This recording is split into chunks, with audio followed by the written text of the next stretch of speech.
السلام علیکم دوستو، آج کی اس ویڈیو میں ہم آپ کے سامنے ایک اور خوبصورت قصہ بیان کرتے ہیں، لیکن اس سے پہلے اگر آپ نے ہمارے چینل کو سبسکرائب نہیں کیا تو کر دیں اور ویڈیو کو بھی لائک کریں۔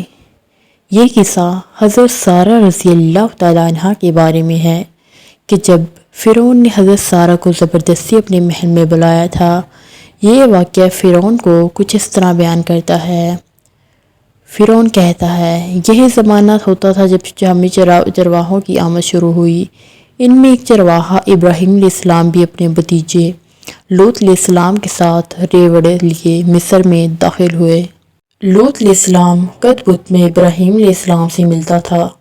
اکثر لوگ یہی سمجھتے تھے کہ یہ ابراہیم علیہ السلام کا چھوٹا بھائی ہے۔ ممکن ہے ہندوستانیوں نے اس کا تلفظ تبدیل کر کے لچھن بنا دیا ہو۔ ابراہیم علیہ السلام کے ساتھ ان کی بیوی سارہ سیتا تھی۔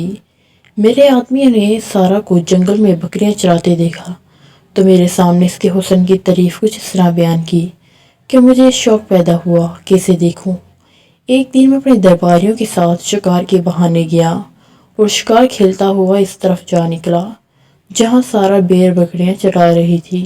میں نے ایک نظر اسے دیکھا تو دیکھتا رہ گیا۔ میں نے ساری زندگی اس سے حسین اور دیدہ زیب چہرہ نہ دیکھا تھا۔ مجھے ابراہیم علیہ السلام پر عشق آیا اور ساتھ ہی سارہ پر ترس کہ اتنی حسین عورت کو تو محلوں میں ہونا چاہیے تھا، نہ کہ جنگلوں اور بیابانوں میں بیرے چراتی پھرے۔ دوسرے دن میں نے اپنے آدمیوں کو بھیجا کہ سارہ کو ابراہیم علیہ السلام سے لے آئے، لیکن میرے آدمی خالی ہاتھ واپس آئے۔ چونکہ مجھے عین جوانی میں منفس کی حکمرانی ملی تھی اور جوانی دیوانی مشہور ہے، فارغ البالی اور حاکمیت کے نشے نے میرے سرشت کو غلط راہوں پر ڈال دیا۔ میں اپنے مالک میں جہاں بھی اچھا چہرہ دیکھتا تو فوراً اسے چند شب کے لیے اپنے ہاں مہمان بنا لیتا، اور جب جی بڑھ جاتا یا کوئی دوسرا چہرہ نظر میں سما جاتا تو واپس بھجوا دیتا۔ کسی کو مجال نہ تھی کہ میرے حکم سے سرتابی کرتا۔ بادشاہ عوام کا دیوتا ہوتا ہے اور بادشاہت آسمانی دیوتاؤں کا تحفہ۔ ہمارا حکم ماننا اور اس کی تعمیل ہی ان کے دھرم کا لازمی جز تھی۔ فرعون سے غداری گوا دیوتاؤں سے گزاری کہی جاتی تھی۔ عوام ہمیں سجدہ کرتے، ہمیں اپنا بھگوان سمجھتے اور ہر طرح ہماری خوشنودی کے لیے خواہشاں رہتے۔ عوام میں آمن راہ کے نام سے مشہور تھا جو سورج دیوتا کا نام تھا۔ جس طرح سورج کی روشنی اور گرمی سارے ملک کو منور کرتی تھی، اس طرح ہماری کرم اور سخاوت سارے ملک پر بارش بن کے برستی۔ میرا خاندان یوں بھی سورج بنسی کہلاتا تھا۔ ہم سورج دیوتا کے فرزند تھے۔ عوام ہمارے لیے بھیڑ بکریوں سے زیادہ وقت نہ رکھتی تھی۔ پھر کس کی مجال تھی جو ہمارے حکم کی نافرمانی کرتا، بلکہ ہماری خدمت کرنا وہ اپنے لیے سعادت سمجھتے۔ اس کے باوجود کہ میں ان کی موت زندگی کا مالک تھا، سیاہ و سفید کا مالک تھا، میرا حکم تھا کہ جس عورت کو پسند کرو فوراً حاضر کرے، مگر وہ شادی شدہ ہو، اور کوئی کنواری لڑکی ہو میری نظر کے نشانے پہ آ دے تو اسے بخش دے اور میرے حکم کی تعمیل نہ کرے۔ میں اپنی عیاش و بد چلنی کے باوجود یہ نہ چاہتا تھا جس کنوار پن کی مہر رب اکبر نے اس کی راتوں کے درمیان لگائی ہے، میں اپنی اسے خواہش نفسانی کی پینڈ چڑھا دوں۔ یہی وجہ تھی کہ میرے آدمیوں نے واپس آ کر بتایا کہ وہ عورت اس چرواہے کی بیوی نہیں بلکہ بہن ہے اور اس کی ابھی شادی نہیں ہوئی۔ میں اس میدان کا پرانا کھلاڑی تھا، ایک نظر دیکھ کر اس کی چال سے اندازہ کر لیتا کہ یہ کنواری ہے بیافتہ۔ میں سمجھ گیا کہ چرواہے نے میرے ساتھ غلط بیانی کی ہے۔ میں نے پھر بھی اطمینان کے لیے شاہی دایا کو اس کے پاس بھیجا کہ وہ حقیقت معلوم کر کے آئے۔ شاہی دایا نے اس عورت کے پاس جا کر زبردست داؤ پھینکا اور وہ اس میں پھنس گئی۔ دایا نے مجھے حقیقت بیان کرتے ہوئے بتلایا کہ اس کے پاس جا کر پہلے تو راہ و رسم بڑھائی اور باتوں باتوں میں اس کی دکھتی رگ پر ہاتھ رکھ دیا۔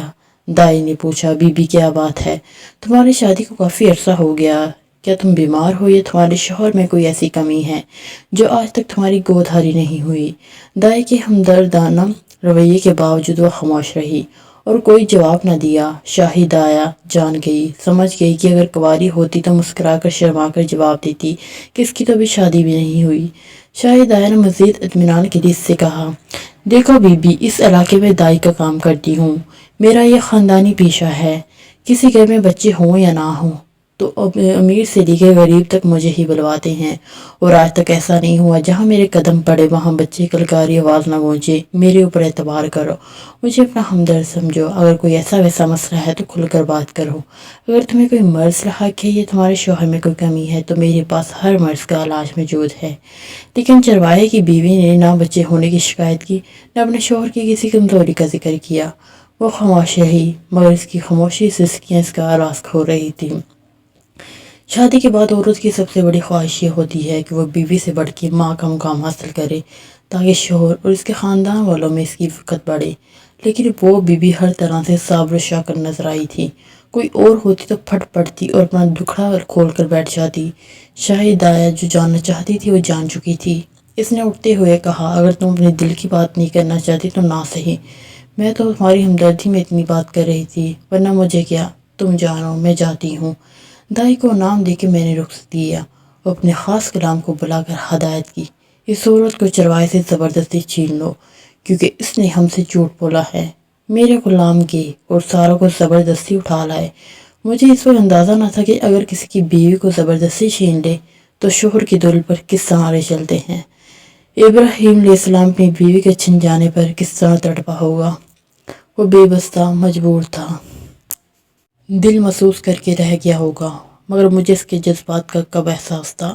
میری عیاشی اور غرور و تکبر نے مجھے اتنا موقع ہی نہ دیا کہ میں کسی کی محرومی کا اندازہ لگا سکتا۔ باندیوں میں اپنے دل میں بہت خوش تھا کہ رات کی ایک غیر معمولی اور حسین صورت میری باہوں میں ہوگی، مگر یہ